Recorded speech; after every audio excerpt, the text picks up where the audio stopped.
Todos nós, ou já enfrentamos ou vamos enfrentar nas nossas vidas, momentos de desesperança. Mas Deus, Ele tem um propósito, até mesmo nos momentos de desesperança. A palavra do Senhor vai nos falar que todas as coisas cooperam para o bem daqueles que amam a Deus. Em Jó, no capítulo 14, no verso 7, vai nos dizer: até mesmo uma árvore tem mais esperança, pois se for cortada, voltará a brotar e dar novos ramos. Ainda que as raízes tenham envelhecido na terra e o tronco esteja podre, com o cheiro da água voltará a brotar e dar ramos como uma planta nova. Alguns, quando leem este texto, vão achar que Jó ali estava esboçando esperança, mas não. Jó, ele estava vivendo um momento de total e completa desesperança em sua vida. Ele havia perdido tudo que ele possuía. Havia perdido seus bens, havia perdido seus 10 filhos e havia perdido completamente a sua saúde. E naquele momento ele olhava para a situação que ele estava vivendo, de completamente caos, com a sua alma completamente aflita. E ele não conseguia enxergar esperança nenhuma para sua vida renascer. Ele declara que uma árvore completamente destruída, com o tronco podre, com o tronco cortado, com as raízes ali envelhecidas na terra, tinha mais esperança para esta árvore do que para a vida dele. Bastava esta árvore estar ali perto de ribeiros de água, que tinha esperança para esta árvore brotar novamente, dar novos ramos e se tornar uma planta nova. Mas ele acreditava que para a vida dele não tinha mais restauração. Eu já enfrentei em minha vida um momento de total e completa desesperança. Momento que eu me senti no fundo do poço, em que eu achei que não havia recomeço e nem saída para minha vida.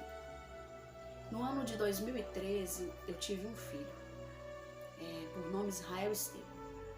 Ele nasceu aparentemente uma criança perfeita, uma criança saudável. Mas à medida que os dias e os meses foram se passando, ele começou a sentir dores muito fortes.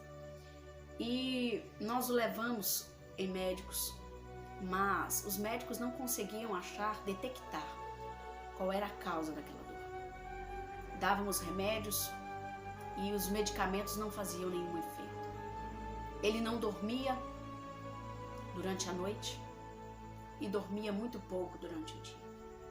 Eu me encontrei em um quadro onde eu estava completamente sobrecarregada, tanto fisicamente como emocionalmente. E dentro de mim eu tentava acreditar que tinha uma solução e tinha uma saída. Eu lembro que por diversas vezes eu sonhava com ele correndo, sorrindo em um jardim muito bonito. Mas naquele período eu não entendia o que é que Deus, qual era a mensagem que Deus estava querendo ministrar à minha vida. Eu pensava que era uma cura que Deus iria trazer para a vida dele. E o meu esposo, ele falava: Kelly, eu olho para o Israel, eu não sinto que ele vai melhorar.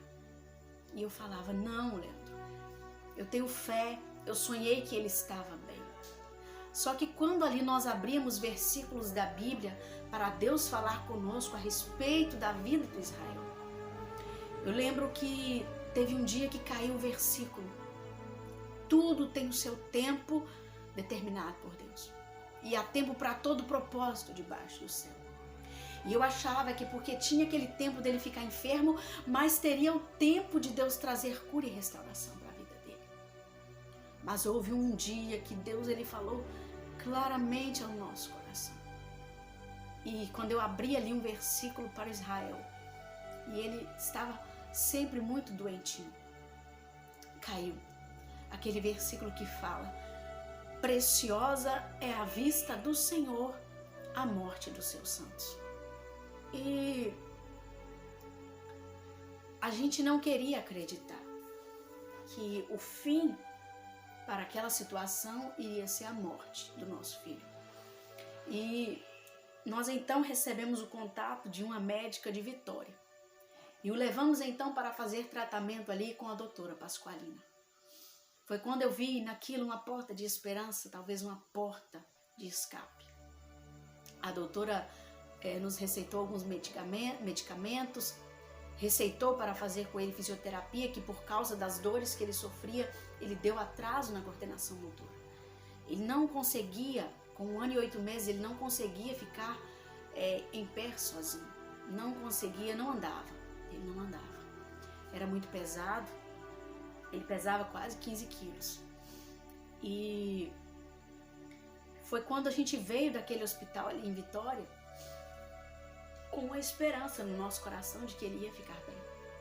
E realmente com aquele tratamento ele estava ficando bem. Ele estava melhorando. Só que ali quando ele estava com 1 ano e 8 meses e meio, quase 1 ano e 9 meses, fui surpreendida que ele ficou muito mal. Ele deu uma febre muito alta. A febre da cabeça foi mais alta do que a febre do corpo. Então ele entrou em um processo de convulsão. Nós o levamos para o hospital. Chegando ali, eles aplicaram uma injeção de dipirona. Colocou ele então dentro de uma pia de água fria. A febre então baixou. Aí os médicos liberaram ele novamente para vir para casa.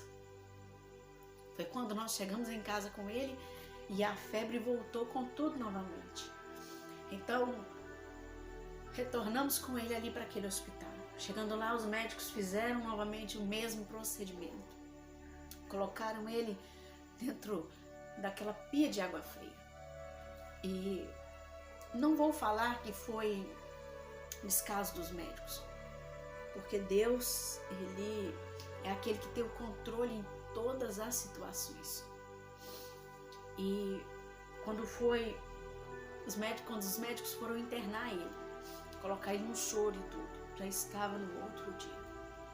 E foi então que era quase 10 horas da manhã do outro dia. Ele não resistiu. E Deus então recolheu aquele anjinho que ele havia nos presenteado. Ele praticamente morreu nos meus braços ali naquele hospital. Foram cenas muito difíceis, a qual eu vi e vivenciei. E tudo aquilo, após aquela morte, aquela perda, não saía da minha cabeça.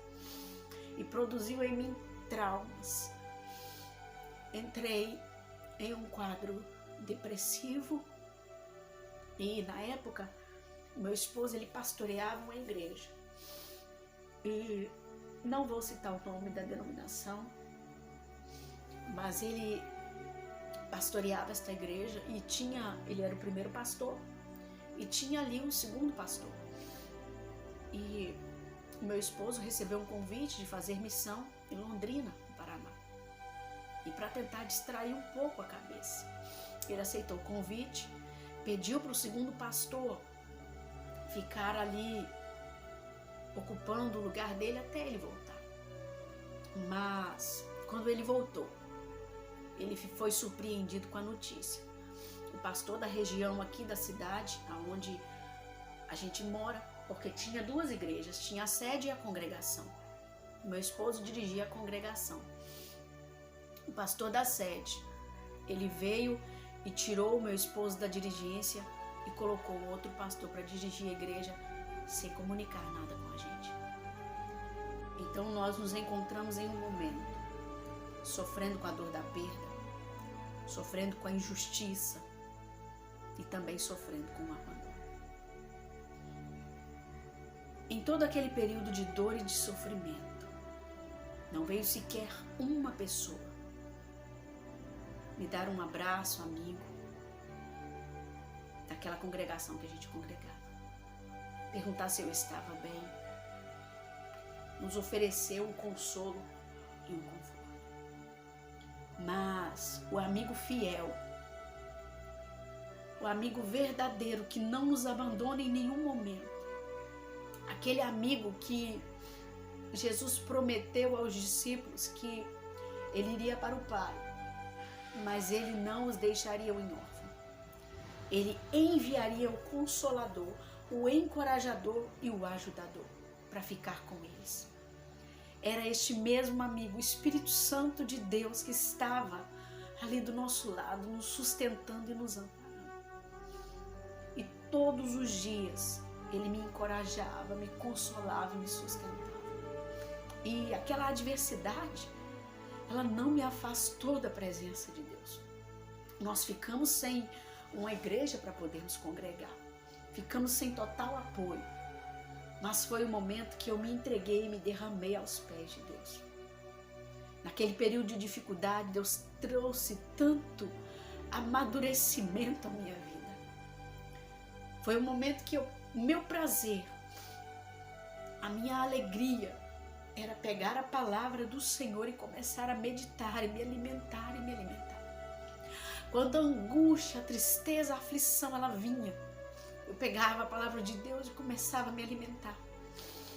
E através disso, Deus ele renovava as minhas forças. E eu lembro que nós ficamos sem aquela congregação para congregar, mas quando chegava a noite, a aflição, a tristeza, ela vinha. Eu saía da minha casa e a primeira igreja aqui no bairro que eu encontrava com as portas abertas, eu entrava e me derramava na presença de Deus. E eu saía dali consolada e renovada, com minha força renovada. E o quanto que Deus ele usava pessoas anônimas, pessoas que não sabiam nada da minha vida, do que eu estava passando, do que eu estava enfrentando. Me lembro que quantas vezes eu chegava nessas igrejas, ajoelhava ali, não falava nada para ninguém. O pastor chamava as pessoas na frente para poder orar em posição de mãos e eu ia. Os pastores sempre pediam às esposas para colocar a mão no meu peito e pedir para Deus me sustentar, sem ele saber de nada que eu estava enfrentando. Então toda essa adversidade que eu enfrentei, essa dor, essa aflição, essa angústia que eu enfrentei, Deus ele tinha um propósito.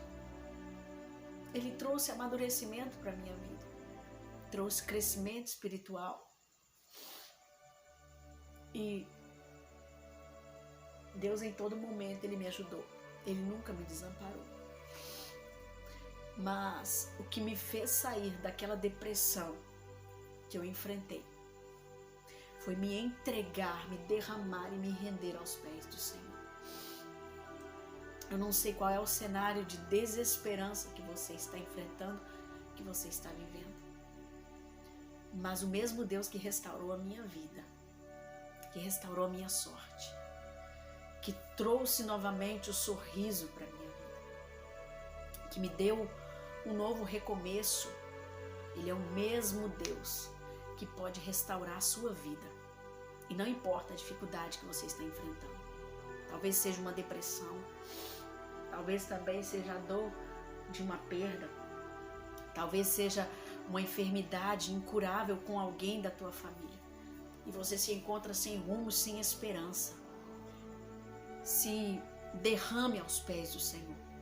Se refugie aos pés do Senhor. Porque Ele não te deixa sozinho, Ele não te abandona. E Ele tem um propósito através de tudo isso que você está enfrentando. Se esta mensagem ela falou ao teu coração, eu peço a você que compartilhe esta mensagem com outras pessoas.